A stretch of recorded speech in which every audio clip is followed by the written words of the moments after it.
salarialista más ¿Te seduce votada. un poco que el MVP haya sido gran parte de los dirigentes, parte de tu Tupamara? Sí, claro, claro que sí. Y creo que eso también es parte de la esencia del MPP, o sea, es decir, eso yo creo que es parte de las fortalezas más que de las debilidades. Lo que pasa como parte de las reglas del juego de la política es que yo tengo que contraponer modelos y los modelos se basan en ideologías. Esta cosa de despojar la ideología de la política a mí me tiene muy cansada, pero es muy conveniente para mucha gente, ¿no? Pero hay ideología atrás de la política y de las definiciones que uno toma, siempre.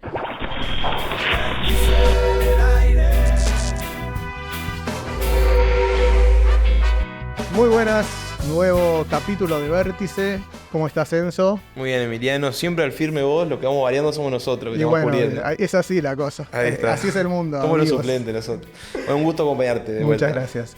Bueno, hoy nos toca justamente estar con Betiana Díaz, diputada por el MPP. ¿Cómo estás? Bueno, muchas gracias por la invitación, muy bien en campaña. Sí, Así me que a imagino. mí. Bueno, yo cuando empecé este programa tenía todo un repaso de la vida profesional de las personas. Pero dije, capaz que está mejor que la misma persona cuente quién es, quién se siente que es. Porque capaz que uno dice cosas que dice, es licenciado, pero capaz que la persona en realidad hay otras cosas que le piensa que son más importantes.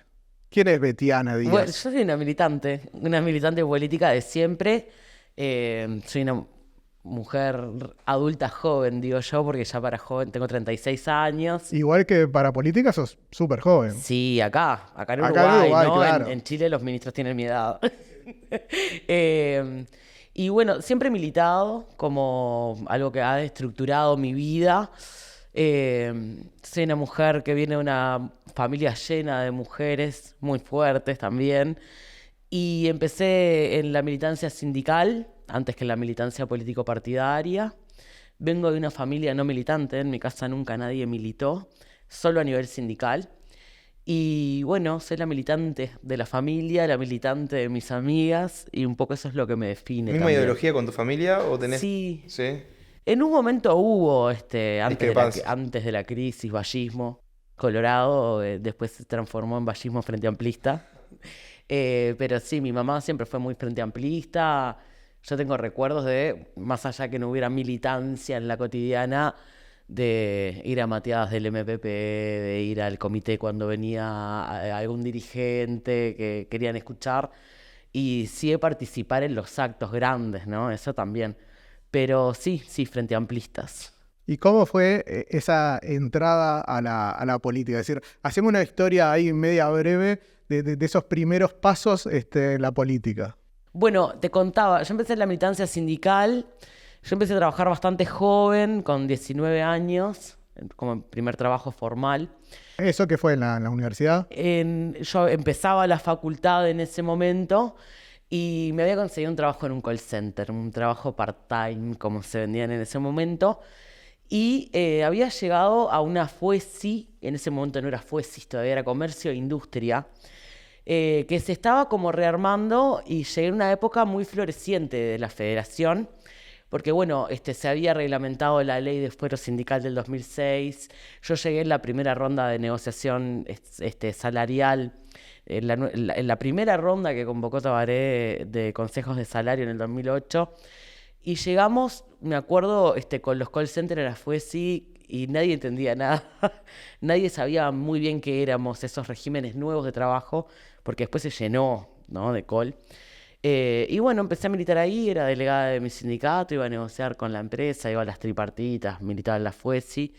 Y un día un compañero delegado conmigo, Josema, me dice, che, están haciendo algo del Frente Amplio cerca de casa, nosotros parábamos bastante por la zona, y me acerqué a una actividad para las internas del 2009, un poquito antes, y me quedé ahí. Era una casa 609 que se estaba empezando a armar, más en el esquema de cantón, no tanto de orgánica clásica, y empecé a militar en el MPP. Porque lo que me pasó en ese momento fue que la militancia sindical me hizo entender que la política era una herramienta de transformación súper importante para la vida de las personas y sobre todo para quienes decidimos participar Y bueno, y sentí como la necesidad de hacer algo en política partidaria. Yo ya estaba afiliada al Frente Amplio, había tenido como militancia en comité, pero no sectorial. Y en ese momento se venía la campaña Pepe Presidente, por eso digo, las internas del 2009 que fueron durísimas también, ¿no? Las internas de Pepe y Danilo.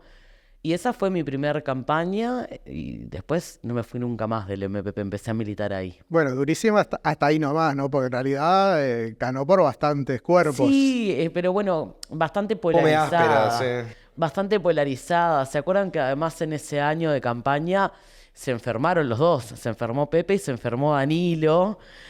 Fue como una campaña bastante, además polarizada con la derecha también, ¿no? Es decir, con el adversario. Pero también tuvo mucha rispidez dentro del Frente Amplio. Capaz que es de las campañas que a mí me hace acordar más a esta interna, por ejemplo, ¿no? Es decir, ¿Vos decís? en términos de perfiles, de cómo se contraponen perfiles. Sí, porque la verdad es que con Sí. Constanza no hubo esa No, fricción. Y la anterior, bueno, fue un 70-30 ahí. Pero es media light esta campaña. A mí me pareciera como que está, por un lado, el Frente Amplio como unido, es decir, no se están peleando entre ellos. No peleando, pero bueno, no están demostrando demasiadas diferencias entre ellos, pegándole al Partido Nacional, al Partido Colorado, y del otro lado hacen lo mismo. Es decir, parece que no fuera una campaña interna. Bueno, no, es una campaña interna donde se marcan perfiles, diferencias, hay yo creo que improntas diferentes y es una interna con más competencia porque creo que los perfiles de los dos que vienen rankeando en los primeros lugares, tanto Yamandu como Carolina, son bien interesantes y tienen un cierto liderazgo que se vino construyendo en este tiempo en el frente. Y eso hace que sea una interna como mucho más interesante para el electorado frente amplista también, ¿no? Sí. Algo que no pasaba en otras internas que ya estaban como, parecía por lo menos bastante más resueltas. Sí, además algo raro ocurre en esta, que el MPP no hace mucho había apoyado a Carolina Cose en la intendencia, ¿no? Ahora la tiene como No, la rival. intendencia no, nosotros la llevamos como única precandidata de toda la oferta electoral uruguaya en el año 2019. Ahí está. De hecho, Cierto, que pierde con pasa Martínez. esto, ¿no? Que los sectores que hoy la apoyan en ese momento apoyaban a Andrade. Y bueno, en ese momento nosotros fuimos con Carolina como precandidata, pero era una interna parecida en la lógica de Constanza Tabaré, ¿no? Es decir, fue muy grande la diferencia después y también el liderazgo que había construido Daniel Martínez después de la intendencia para competir con Carolina, que venía del Ejecutivo, de ser ministra. En ese momento nosotros, bueno, hicimos esa campaña y después Carolina se integra al Espacio 1001, ¿no? Que es donde llega al Senado y bueno, después hace su campaña como intendenta. yo tengo una pregunta que me resonó cuando vos dijiste que entraste a la política porque sentías que era una herramienta de cambio. De tu punto de vista, o sea, de tu perspectiva, no como partido, sino como Betiana Díaz, ¿qué sentiste que impulsaste como una transformación o una herramienta de cambio para la sociedad de tu Un mundo? montón de cosas, un montón de cosas. Mira, mi vida en política empieza mucho antes que la vida parlamentaria, que es la que tiene capaz que los ejemplos más concretos. Pero creo que la acción de politizar los problemas que tienen las grandes mayorías, que es una acción bien militante, ¿no? Ponerlos en la agenda pública, ponerlos en la agenda política, ser esa polea de transmisión entre la gente y los dirigentes, es una herramienta de cambio y transformación importantísima. Por ejemplo, los problemas que tenían o que nos traían organizaciones de la sociedad civil. Así se fueron construyendo las agendas de derechos, por ejemplo, todo lo que fue la articulación concretamente después me acuerdo, ¿no? De la ley trans, ¿no? Que yo estaba en el legislativo, todo lo que hubo de modificaciones a seguridad social, la ampliación de la cobertura, bueno, mismo para mí un hecho muy importante, que yo creo que también marca me marca la militancia en eso, fue la conquista del 2008 de la ley de negociación colectiva, ¿no? O sea, yo me acuerdo de haber participado en ese paro que rodeó el Palacio.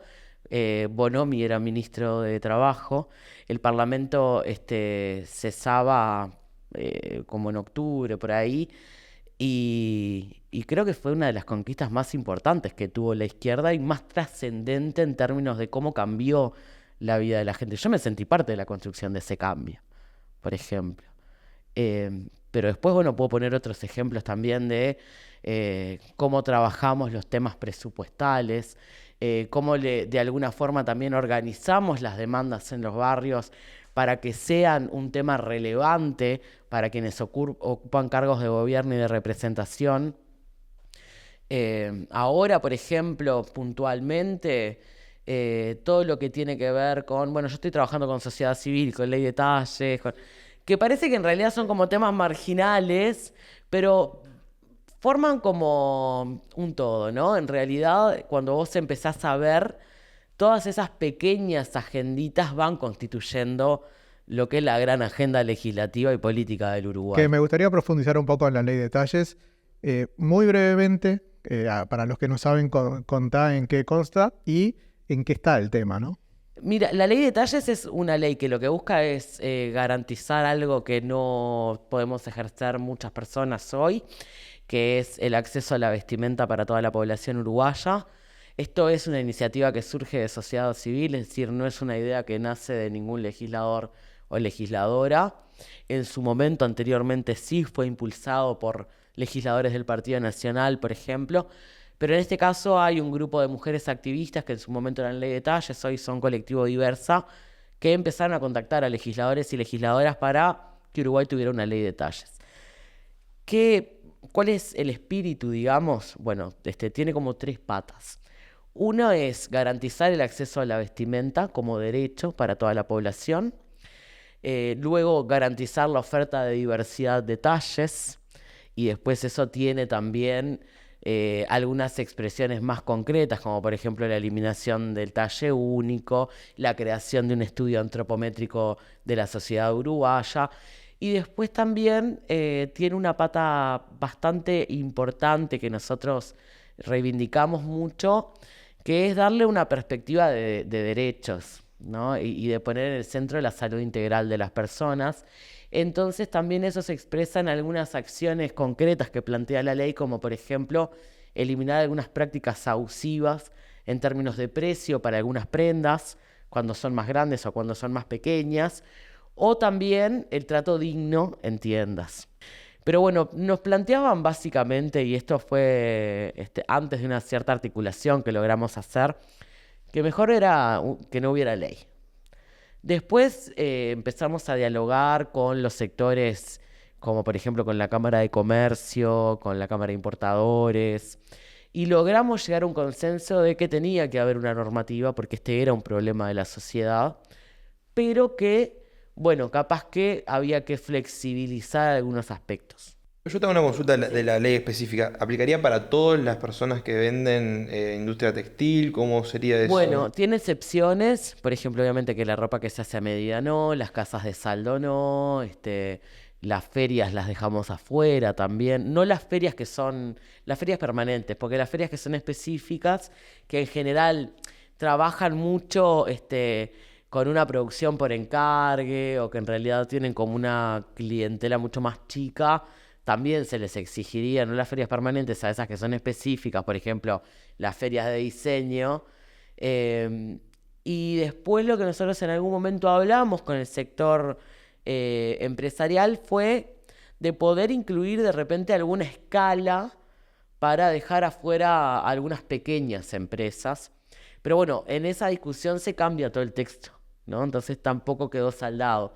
También está el tema del estilo, ¿no? Porque por la ropa, porque a veces parece que para determinados talles traen ropa de vieja, así te lo voy a decir así. Es decir, una persona que es joven, que tiene determinado cuerpo, tiene que vestirse con ropa que no es para su edad.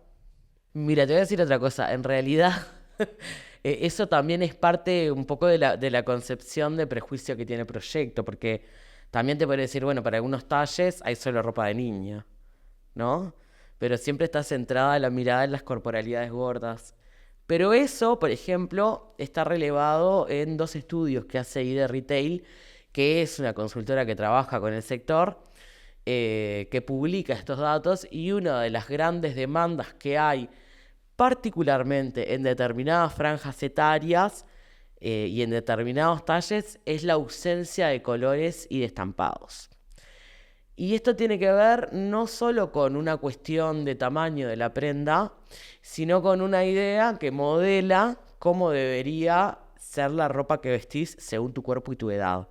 Y esto es muy fácil verlo ahora que se pusieron de moda hace años ya, pero las tiendas por departamento en Uruguay, estas grandes casas de ropa, donde vos tenés un sector de señoras, un sector de teen, adolescente, ropa de niño, ropa de trabajo, ropa plus size.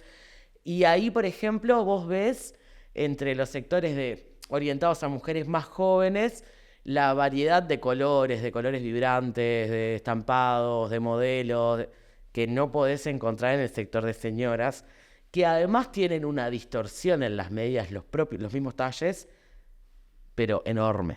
Pero bueno, hoy estamos con la ley en comisión, con una ley que se transformó totalmente y dejó de ser una ley de talles, y la idea es igual seguir trabajando en que la perspectiva de derechos no se caiga del proyecto, que era lo que la hacía diferente de lo que era el proyecto que había planteado el CISO en el 2006 y Pía Biestro en el 2016, ¿no? Es decir, tenía de alguna forma esta diferencia de poner a las personas en el centro, ¿no? Entonces, bueno, como contemplaba una serie de prácticas y acciones que tendían a proteger los impactos que tiene esto en la vida de las personas, porque hay gente que piensa que esto es súper superficial, y dicen, no, la ropa no es importante, el derecho a la vestimenta, no tenerlo garantizado, interrumpe otros derechos, como el derecho al trabajo, como poder cumplir con tu vida social, ¿no? Un y tema eso psicológico también, ¿no? Un tema y va mental. generando trastornos, ¿no? Va generando es la puerta de entrada a trastornos de la conducta alimentaria, a problemas de ansiedad, depresión. Entonces, bueno, también es cierto que esta iniciativa la tomamos en un contexto donde en la pandemia habían aumentado muchísimo las consultas por trastornos de la conducta alimentaria en el mundo, pero en Uruguay también. Obviamente que es una preocupación para todo el sistema político esto, de poder dar una solución. Y entendimos que en este último tiempo, para los sectores empresariales del Uruguay también era una preocupación. Así que bueno, estamos ahí articulando para ver si podemos sacar finalmente un proyecto.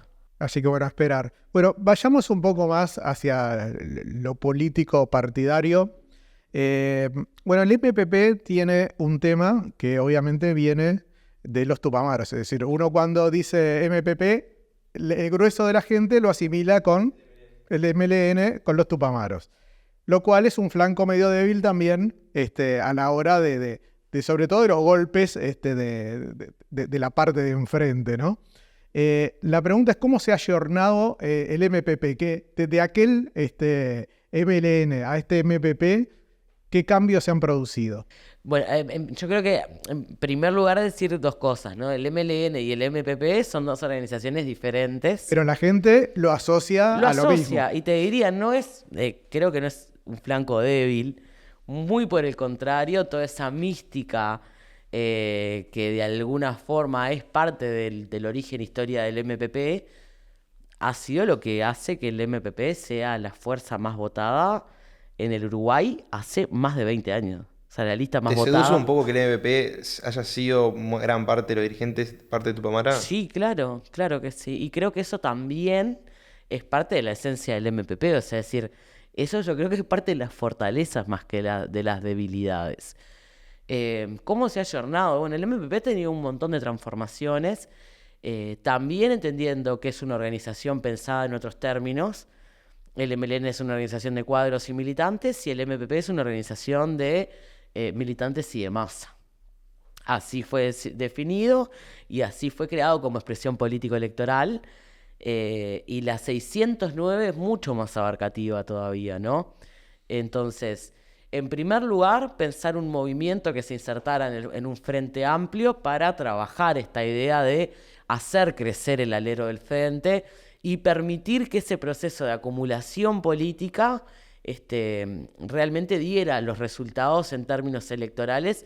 Y para eso fuimos creando a lo largo del tiempo diferentes herramientas, pero creo que la más destacable es el espacio 609, donde nosotros tejemos una alianza que no es únicamente electoral, que es una alianza programática, que permite el ingreso sin renunciamiento a la identidad partidaria de muchas personas que vienen de fuera del Frente Amplio, que vienen de orígenes diferentes, ¿no?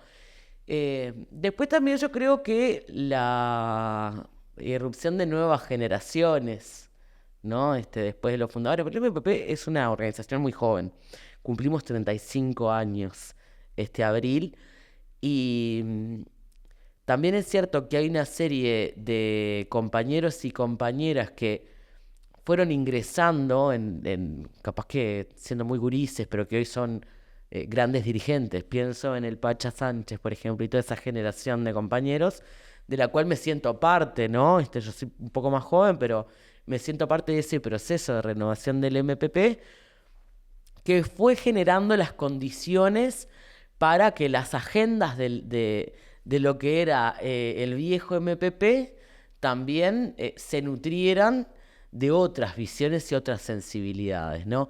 Y yo te puedo decir que, por ejemplo, no sé, yo soy fundadora del Frente de Género del MPP.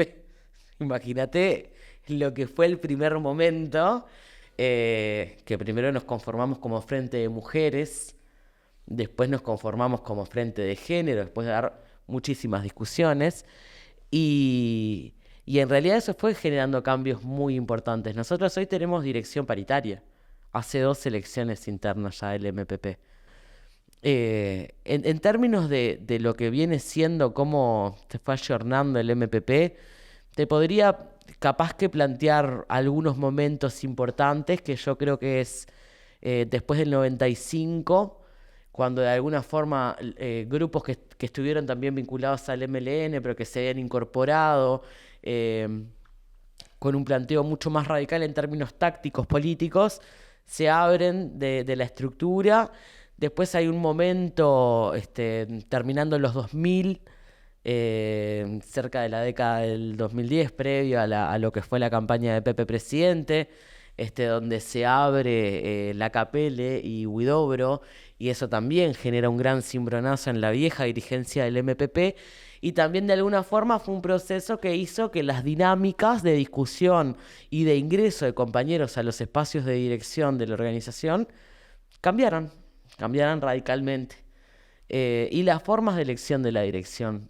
Claro, sí, el cambio de generaciones. Además, recordemos que Mujica fue presidente. Además, tuvimos un gobierno, es decir, la gente palpó que no venía la guerrilla, digamos, a quemar todo, ¿no? En ese momento también. Pero hay algo que yo siempre me pregunto del Frente Amplio, capaz que no de todos, pero sí seguramente del MPP y de otros grupos, es por qué. La verdad yo no me lo explico todavía.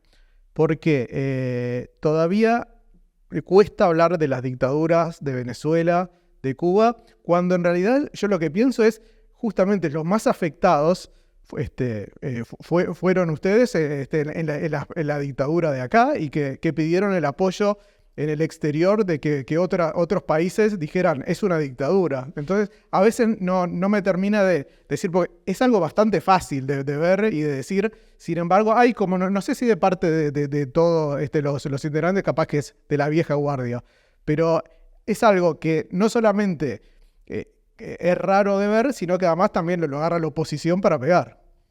Bueno, yo tengo como varias cosas para decir de eso. A mí lo que me parece muy fácil es la selectividad con la que se elige qué se define dictadura y qué no. Porque, por ejemplo, nosotros vemos, si yo te pusiera el ejemplo de la cantidad de desaparecidos por el narcogobierno que hubo en Colombia hasta que llegó Petro, te puedo decir que sumás realmente una gran cantidad de personas sometidas a la violencia de un Estado que transó con el narcotráfico. ¿Y cuál es el pacto democrático ahí atrás? ¿Cómo funciona? ¿Es una democracia ejemplar como la de Uruguay eso? Pero puede pasar que ustedes también jueguen un poco también a eso. Por ejemplo, recién que te preguntaba Cuba-Venezuela, saliste con Colombia, y bueno, puede pasar lo mismo por otro lado. Si le preguntan por Colombia, van a decir Cuba-Venezuela. También utilizan el mismo juego. Por ejemplo, no es ningún juego. También en México se habla de lo mismo. También hay desaparecidos y ausencias, pero cuando está AMLO no se menciona México, y cuando está Peña Nieto sí. el narcogobierno. Entonces, Bueno, ¿no, a no es un ver, juego de la política bueno, también? no, no es un juego, porque el estándar democrático no es un juego, ni acá ni en ningún lugar del mundo, Pero en entonces, ¿por qué no realidad. se responde por países específicos cuando se ¿Vos qué pregunta? es lo que querés? ¿Que yo diga que Cuba es una dictadura? No, yo te No, pregunto a a mí lo que, vos si me No decís. pregunto. a mí lo que me... No, Nosotros también te Porque- preguntamos. yo creo que es una dictadura y Venezuela es una ¿Vos creés que dictadura. es una dictadura? Pero también Perfecto. creo que China es una dictadura y que otras cosas. Yo lo que veo, pero ya te digo, lo veo en todos, es que le hablan, le dicen al Partido Nacional sobre algo que les afecta a ellos y enseguida dice, no, sí, está bien. Pero el Frente Amplio hizo tal cosa. Y en esto es como parecido. Bueno, No, parece que utilizan la misma herramienta. claro, es como Bueno, que, lo que pasa que, a ver, en primer lugar, porque que una cosa esté mal no quiere decir que la otra esté bien. lo que pasa como parte de las reglas del juego de la política es que yo tengo que contraponer modelos y los modelos se basan en ideologías. Esta cosa de despojar la ideología de la política a mí me tiene muy cansada, pero es muy conveniente para mucha gente, ¿no?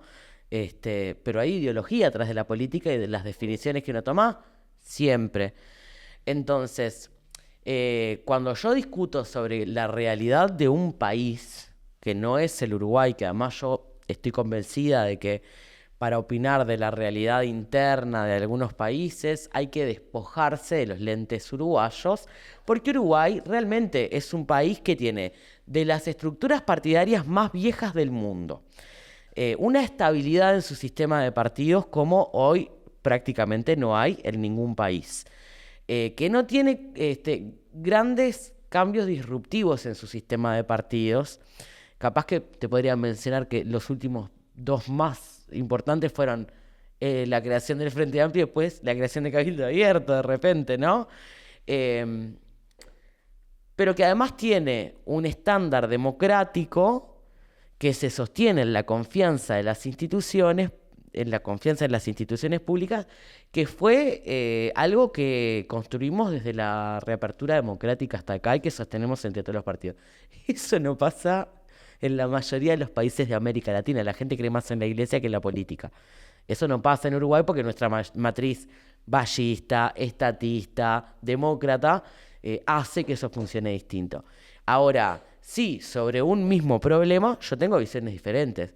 Si yo me pongo a hablar de qué es lo que pasa en la Argentina de Milei hoy, probablemente yo te diga que veo que hay una violación constante de los derechos humanos, que hay una degradación de la calidad de vida de las personas impresionante, que la conducción de la política económica va a llevar a Argentina a un desastre peor.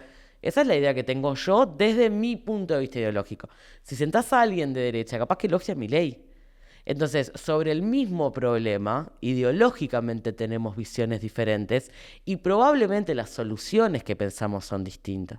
Porque eso también es parte de la regla del juego, de contraponer los modelos para poder tener soluciones superadoras de estas situaciones que nos encontramos.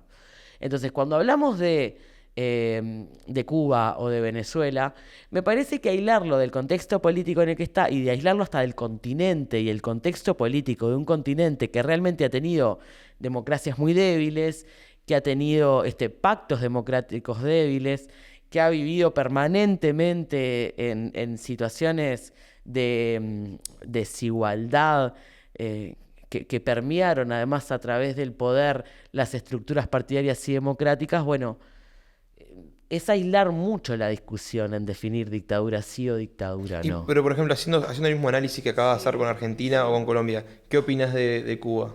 Haciendo un Mirá, análisis yo parecido. he estado en O Cuba Venezuela. y en Venezuela nunca estuve, la verdad. En Cuba he estado y realmente a mí me parece que lo que nosotros no terminamos de cerrar es un debate sobre cómo, por ejemplo, hay niveles de participación y de involucramiento de las personas en cómo funciona el Estado cubano en los territorios, que es imposible que funcione acá.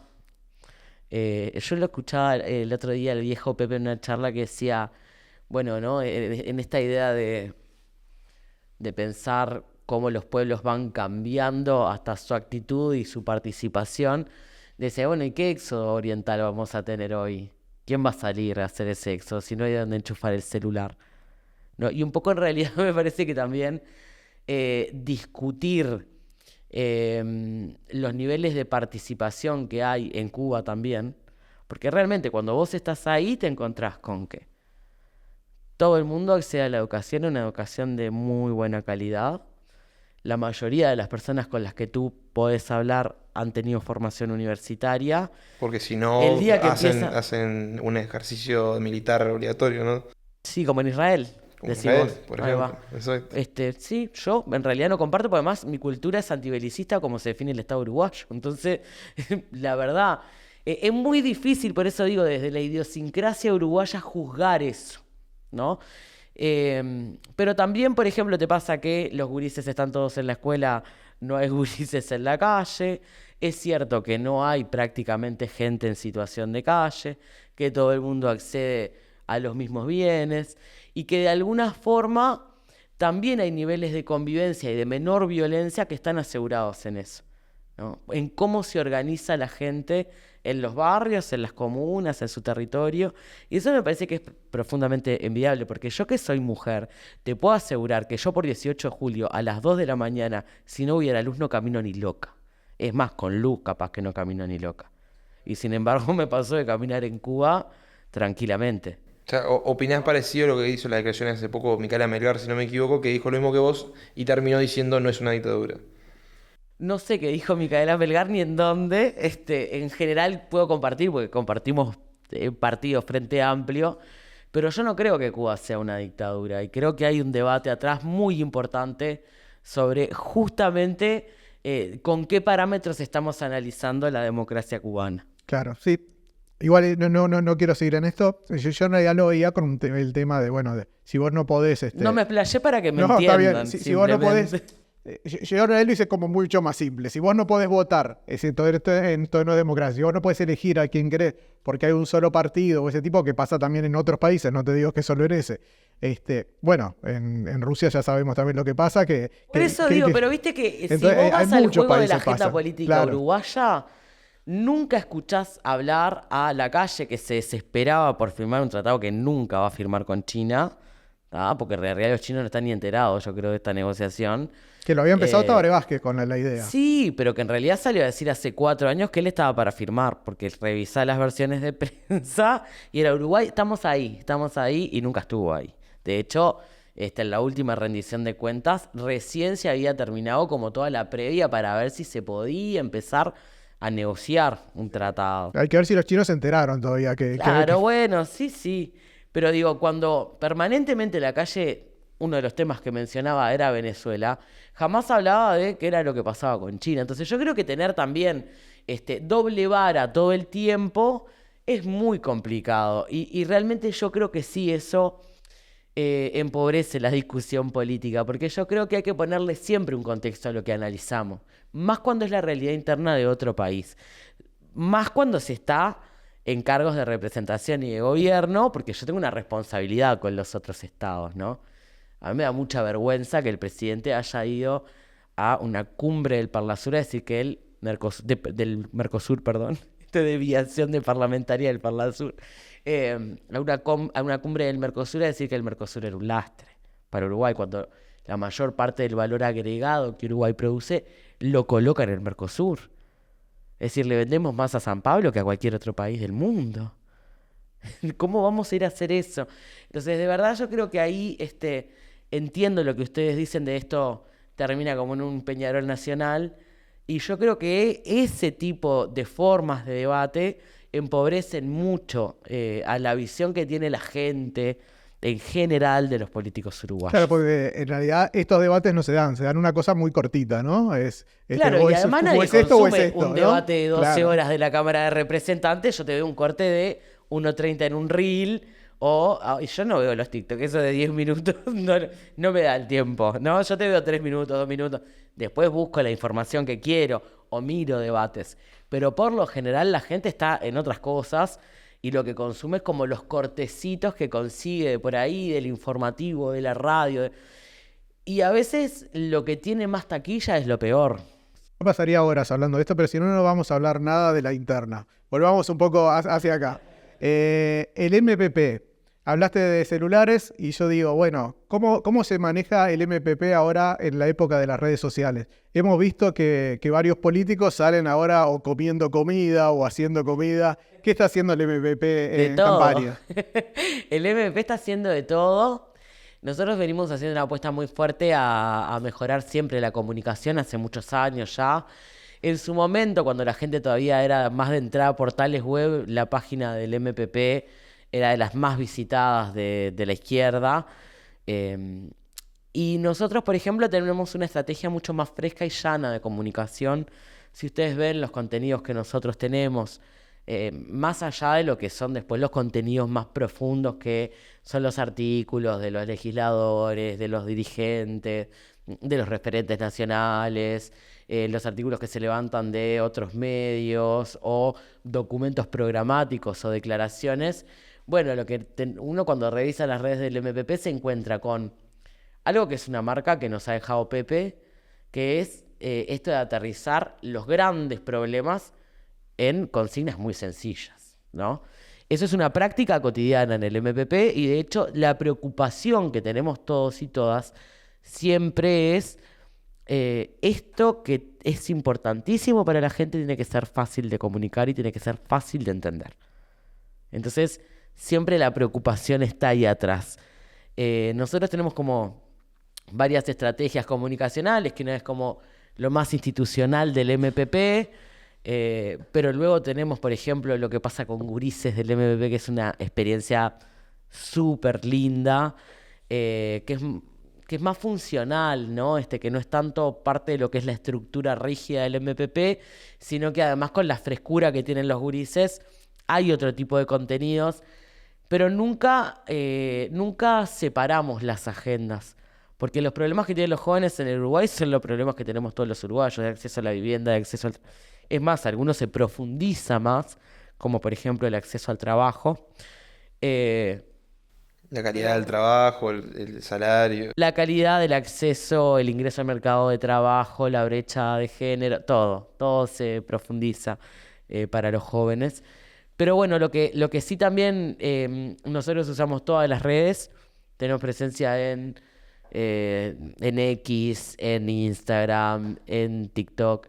Y después jugamos mucho también con lo que son los perfiles propios de cada legislador o referente. Tenemos referentes muy veteranos que no usan redes, como Pepe y Lucía, ¿no? En el caso de Pepe ni WhatsApp, pero Que por teléfono de línea se sí, comunican. por O van a teléfono. visitarlo. Sí. Ah, mirá. Paloma mensajera. O a través de alguien. No tiene celular. Sí, tiene, pero no usa Pero WhatsApp. no WhatsApp. No, nada de eso. Lucía sí, ya está como más ayornada. Me acuerdo que en la pandemia usaba el Zoom y todo. Como más moderno. Más moderna. Es un poco bajo el Lucía. Pero después, por ejemplo, los contenidos que hace cada uno, digamos, complementan esa estrategia también del MPP, que el MPP también es sus legisladores. Pero es mucho más que los que estamos sentados en una banca. Y eso de alguna forma es lo que quiere mostrar la organización todo el tiempo, ¿no? Entonces, el contenido es como súper variado y se complementa con estas redes como más satélite, que son gurises, son los legisladores, que son otros referentes que aportan, digamos, a la construcción del mensaje. Vamos a Orsi. Digo, tengo claro por qué eligieron a Orsi, porque sale del MPP. Eso me queda muy claro. Estuvo por acá Glenda Rondán y dijo que ella lo ve tibio. Y que Rafa no iba a ser intendenta. Y que Rafa no iba a ser intendenta. Estuvo Fito Garcés y dijo que lo ve muy negociador, pero no sabe si es líder. Contame ustedes qué le ven a Orsi de capacidad para poder ser un buen presidente. Diferenciarlo con Cose, le agrego también. ¿Cómo? Diferenciarlo con Cose también me gustaría. Sí, bueno, en primer lugar sí, hay una confianza que es un compañero de la organización, pero eso nadie puede dudarlo, ¿no? Y también para el EVP hacer una campaña con candidato propio tracciona distinto de la militancia, que es algo que hace muchos años que no pasaba, desde el 2009. Pero sí me parece importante decir que Yamandú es una de las figuras en la que el MPP viene apostando hace mucho tiempo en términos de construcción de liderazgo, porque viene ocupando lugares muy relevantes en la política uruguaya, porque ser intendente del segundo departamento más importante del Uruguay, más poblado del Uruguay, no es algo que se decida a la carrera en un pasillo, ¿no? Es una apuesta que hace una organización política y de hecho la construcción de ese liderazgo se expresa en lo que Yamandú tiene como capacidad de líder en formación de equipos y conducción política y algo que es la construcción permanente de gobernabilidad. Yo les voy a poner un ejemplo. Canelones tiene más de 30 municipios, porque viste que viven creando municipios, se agregan en todos lados, pero 31 creo que tiene ahora. Solo 11 son del Frente Amplio. En realidad la gobernabilidad en el territorio de Canelones se construye con mucho diálogo político. Y en un momento donde hay tanta polarización, donde la construcción de políticas de Estado es urgente, pero que no pasa, porque estamos en este Peñarol nacional todo el tiempo y no hay quien tienda puentes, ni siquiera el gobierno siendo mano, esa capacidad de diálogo y de tender puentes y de generar los acuerdos necesarios, poniendo a la gente en el medio, es capaz que de las características más importantes que tiene Yamandú en este momento. Porque cuando uno piensa cómo salís de la emergencia que tenés en salud mental, la emergencia que tenés en seguridad, la emergencia que tenés con los suicidios, la emergencia que tenés con la pobreza infantil y con la violencia de género, que son como de las emergencias ¿no? que capaz que prioritarias para atender, salís con políticas de Estado. Y la política de Estado no se construye únicamente con encare de gobierno, sino de Estado, que es mucho más, que es justamente poner a todos los actores que participan, que tienen que participar de ese proceso, alrededor de una mesa y charlar, y eso Yamandú lo viene haciendo hace mucho tiempo y lo viene haciendo muy bien. Además creo que tiene un carisma que es natural de él, que le aporta mucho a su candidatura. Es que creo que hoy por hoy, sin carisma, no hay nadie que pueda ser presidente. No, es verdad, también es cierto, pero bueno, que le aporta mucho a su candidatura y que le genera esta idea de cercanía en la gente, porque realmente es un tipo como se ve, ¿no? Es un tipo sencillo, es un tipo que es un uruguayo común y corriente que, bueno, ocupa, sí, un lugar importantísimo en la política uruguaya. ¿También crees eso de que más campechano llega más al del interior, por ejemplo? Claro, pero ¿eso es bueno o malo que sea común y corriente? No, mirá que no, porque yo creo que la llegada de Yamandú no tiene que ver con esto de que únicamente que sea campechano, sino que tiene una sensibilidad Bueno, pero su de característica, su poder forma de articular hablar. con... Ah, bueno, sí, es un poco, es bien canario, ¿no?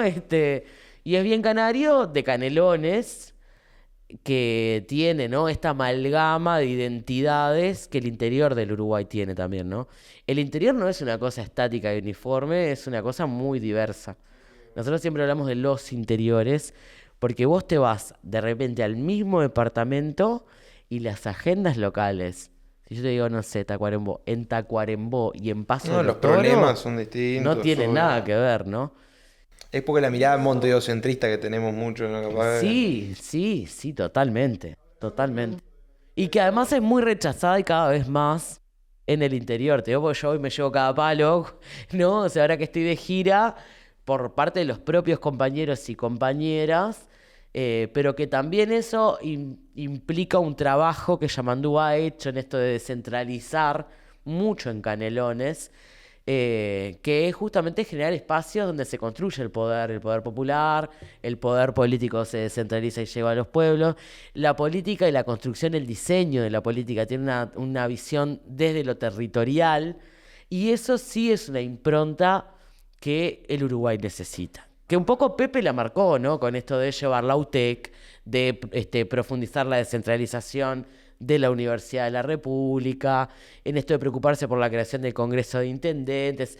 Hay muchísimas experiencias de que, por ejemplo, en gobiernos con una impronta del MPP, esto siempre está presente.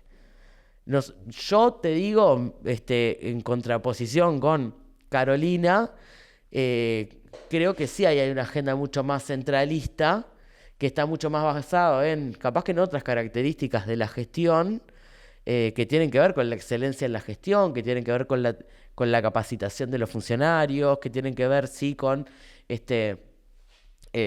obviamente centrarse en el programa del Frente Amplio, pero que de alguna forma a la gente no se siente tan, por lo menos tan por dentro. Ahora, una pregunta. Le decía Garcés el tema que él no lo veía tan líder, o por lo menos lo ponía un poco en duda.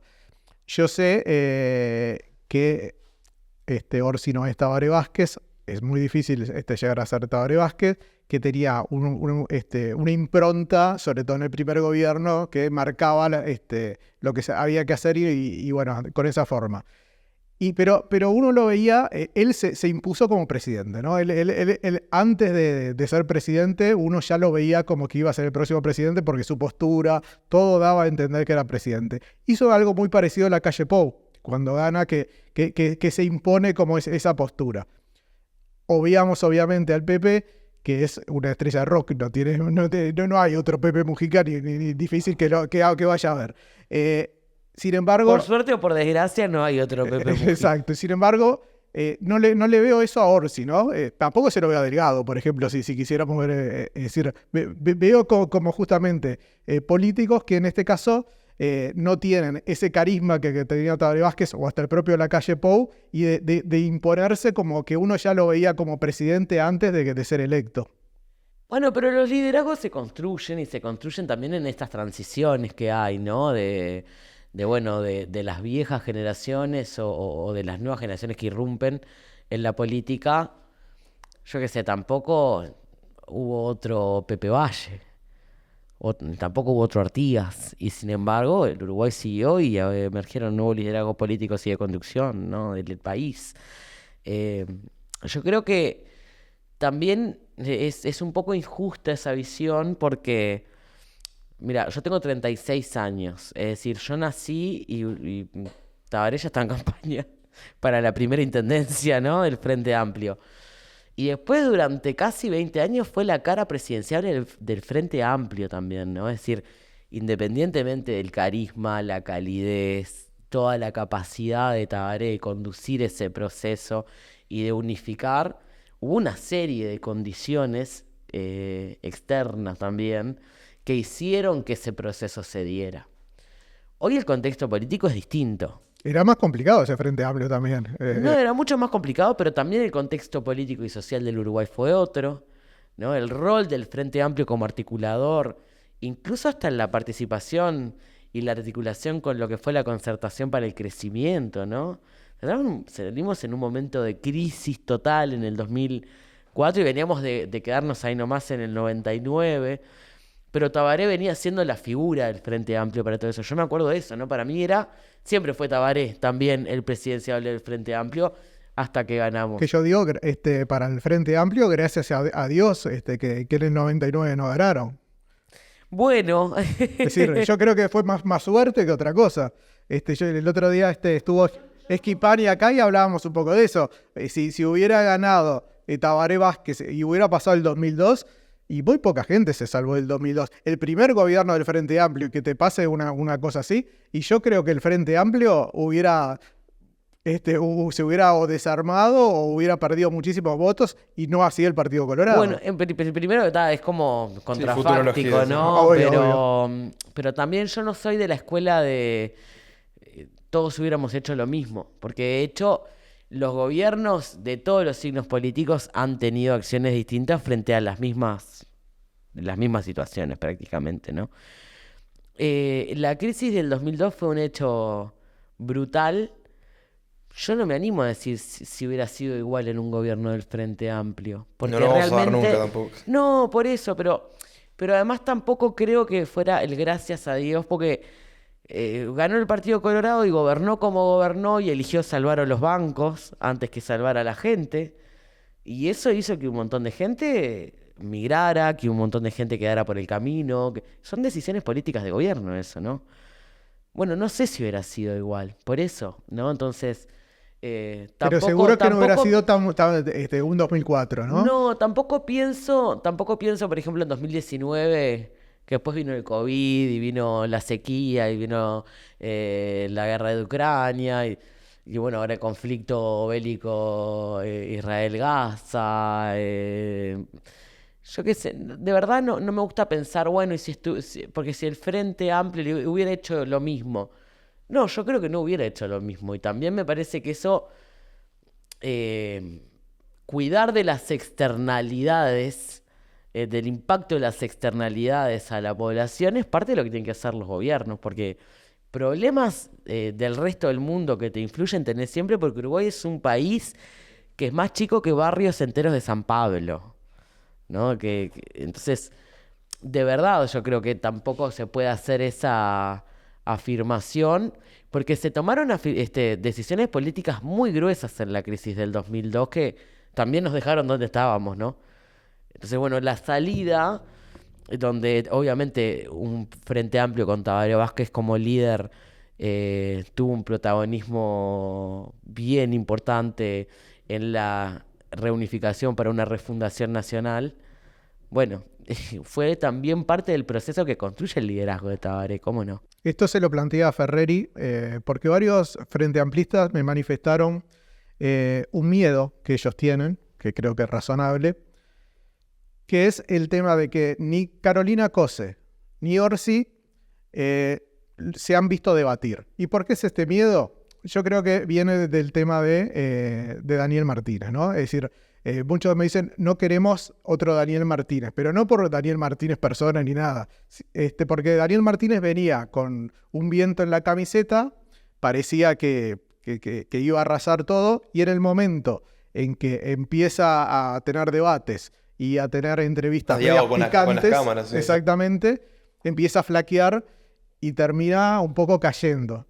Y la gente me dice, la verdad, yo no sé, por ejemplo, Orsi cómo debate, porque nunca lo vi, no sé cómo saldría de una entrevista, porque él es muy bonachón, habla todo, pero no hay un enfrentamiento con otra persona. Entonces me dicen, yo tengo miedo que resulte otro Daniel Martínez. ¿Vos lo conocés más? Le agrego Orsi. como otro ítem, capaz. O Carolina. Bueno, me No, los dijeron dos. por Te los dicen dos. lo mismo de Carolina. Ah, bueno, está. O Pero sea, es con los capaz que dos. Con como los dos. otro ítem te agrego, si te gustaría ver más debates también en la política de políticos. Te voy a contar un dato que capaz que ustedes no conocían. Yo soy redactora de la ley de debates que hay en Uruguay. No lo conocíamos, ¿no? La trabajamos que es una iniciativa de Fernando Amado de la legislatura pasada.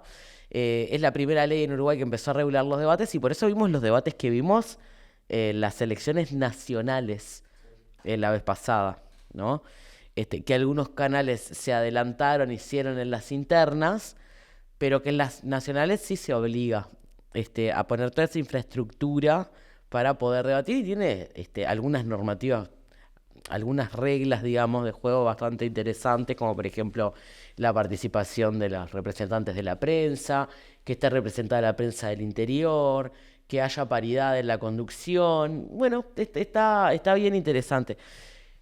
No voy a desviarme del tema central. No creo, en primer lugar, ni que Carolina ni que Yamandú sean personas que no puedan salir bien de un debate. ¿No hubiera estado bueno un debate entre ellos? Más que nada para que los Pero propios es que frente amplistas lo pero vean. es que nosotros tenemos programa único. Esa es la diferencia. Esa es la diferencia. El programa único del Frente Amplio es una marca que a veces no se entiende, pero que en realidad nos deja en la misma agenda. Es decir, sobre los problemas económicos que tiene el Uruguay, tenemos las mismas recetas y las mismas soluciones. No hay soluciones diferentes en el equipo de Orsi y en el equipo de Cosi. Pero no lo emplean de la misma manera. Porque yo me recuerdo las 3 presidencias del Frente Amplio, todas con distinta suerte, digámoslo de esa manera. Vos me dirás, influyeron muchas otras cosas, pero las improntas no me vas a decir que la impronta de Tabaré Vázquez en el primer gobierno fue la misma impronta del Pepe en el segundo, y tampoco fue la misma impronta del tercero. Te comparo las dos de Tabaré, También, pero también sí, claro, por supuesto. te puedo comparar los contextos económicos de la región y del Uruguay, y también eran muy distintos, ¿no? Yo creo que en debatir de cara a una interna no tiene mucho sentido, justamente por eso que te decía. Yo creo que es más una cuestión de marcar formas de conducción, y eso es más a la interna del Frente Amplio que para con el resto, ¿no? Es decir, en un debate público de verdad con el mismo programa debe ser más aburrido porque van a decir lo mismo. Ahora, Eh, Creo que perfectamente Carolina o Yamandú saldrían muy bien parados de cualquier debate con cualquier candidato de la coalición. En primer lugar, porque hay algo que yo he constatado en estos años de parlamentaria, que es que el Frente Amplio tiene un gran cuerpo de asesores que salió de la gestión y que conoce a la perfección el Estado uruguayo. ¿A partir de cuándo? Pues no estaba con Daniel Martínez No, ese no, día. cuando salimos del gobierno, Este, y te digo que también es cierto que hoy el Frente Amplio está en una situación muy distinta a la de 2019, donde lo que está planteando no es la continuidad de un gobierno, sino es una alternativa a este gobierno. Eso también marca una diferencia eh, donde los planteos a veces son hasta más claros para hacer en términos de construcción y de propuesta política, ¿no? Porque lo que tenés para contraponer como modelo es mucho más antagónico, ¿no? Y la propuesta tuya se construye sobre la base también de solucionar problemas que este gobierno deja.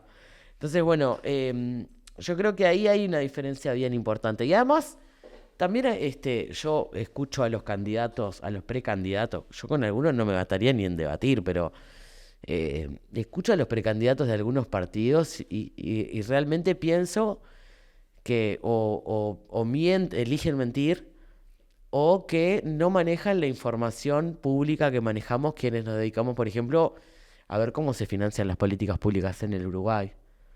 Entonces, no, yo creo que podrían salir muy bien cualquiera de los dos, les tengo fe a cualquiera de los dos. Además hay un crecimiento de acumulación política en estos años de gestión que los deja muy bien parados a los dos. Me gustaría hacerte una consulta en tema de ideas. A la hora de llevarlo a la práctica, ustedes si tienen alguna forma de primar en el contexto o si quieren aplicar directamente las ideas, lo traigo a colación porque hay una frase que es muy conocida de Mujica cuando lo entrevista a un canal español donde dice, soy socialista pero no boludo. Con esa reunión con George Soros que tuvo. A la hora de llevar a la práctica, ¿qué tanto prevalece las ideas o el pragmatismo depende del contexto? A ver, yo creo que las ideas son como grandes orientadores, ¿no? Después está la realidad. Y en el caso de los gobiernos, la realidad está influida por muchísimas situaciones que no dependen muchas veces únicamente del gobierno nacional. Vuelvo a decir, en el caso uruguayo, eh, ponerse a elegir qué tipo de inversiones y cómo, a veces es casi impensado, o con quién hacer comercio, con quién no, o en qué condiciones, ¿no? Negociar con el Mercosur es bastante, bueno, descabellado, ¿no? Lo que quiso hacer la calle, decir, no, no, muchachos, quédense acá, que ustedes son un lastre, yo negocio solo. No negociaste nada. ¿Quién va a querer hacer un acuerdo con Uruguay, que más allá de la riqueza que tiene como nación y como país, es un mercado que no es de lo más atractivo y que justamente a lo que se dedica nuestro país es a vender la excelencia en su producción, ¿no? Eh, yo creo que los límites tienen que ver con la realidad concreta y las posibilidades de avanzar o no también lo marca el contexto político del momento. Entonces yo creo que en realidad lo que sí me importa es la consecuencia en la persecución de esa idea que uno tiene, ¿no? En tratar siempre de acercarse a la concreción. Que yo creo que eso sí habla de cierta honestidad intelectual. Y eso yo creo que no solo yo se lo reconozco a Mujica, creo que mucha gente se lo reconoce a Mujica y por eso también sigue siendo el tipo más votado del Uruguay. Es el hombre más votado del Uruguay, Mujica, ¿no? Entonces, em, yo creo que el pragmatismo a veces es enemigo de lo posible, ¿no? Y eso también son discusiones que son duras de dar a veces con personas que están afuera de la gestión o que están afuera de la práctica o que conocen diferentes contextos que uno vive cuando toma decisiones políticas, pero yo soy muy de hacer el ejercicio de hay que sentarse a conversar de todo acá porque la gente tiene que entender lo que está pasando. No me gustaría cambiarlo, ¿no? La frase, yo, bueno, en vez soy socialista pero no boludo, soy libertario pero no boludo. Mirá o sea, en el contexto en el que está, la discusión debería ser... No, por supuesto, pero casi que al en su revés. momento era como que Astoria del pragmatismo, que siempre él marcaba más, depende las circunstancias, lo que había que aplicar, y más capaz que del otro lado de Mujica había más la impronta de las ideas, ¿no? Bueno, por eso te lo decía, yo creo que hay un equilibrio, hay que construir y que hay que ver cómo vos te acercás a la concreción de una idea. Yo estoy convencida de que al último gobierno del Frente Amplio le faltó discutir mucho más. ¿Por qué no alejarse de una agenda de transformaciones muy profundas, que era lo que se venía haciendo, ¿no? Lo que se venía tratando de tener en base? Y eso nos costó perder el gobierno. Hablando de perder y de ganar el gobierno, ¿por qué la gente tendría que votar al MPP? Al MPP, bueno, yo creo que en primer lugar porque es una fuerza política que representa a las grandes mayorías del Uruguay, que tiene lugar para todos y todas, pero que además es una fuerza que permanentemente está en la calle con la gente y haciendo con la gente, no para únicamente. Y eso implica tener una ida y vuelta permanente sobre los problemas que tenemos todos los días, ¿no? El MP ha demostrado que su desvelo es ser esa articulación entre la gente y los espacios de construcción política, no solo los institucionales, pero los institucionales y de gobierno también. Y creo que la oportunidad para poder tener una expresión en lo que va a ser la construcción de una propuesta de gobierno es justamente apostar a una fuerza diversa como el MPP. También lo que me parece muy importante para que la gente vote del MPP es la consecuencia que hemos tenido históricamente, ¿no? Nosotros somos una fuerza política que una de las cosas que reivindica es que hay que vivir como se piensa.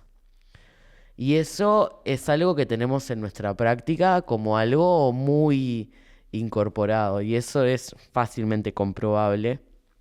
Y me parece que es una de las cosas que no puede perder la política uruguaya, y que ha empezado a perder. Porque desde que llegan los magnates con billetera gorda a ganar casi que elecciones en Uruguay, eso es una práctica que se ha dejado atrás.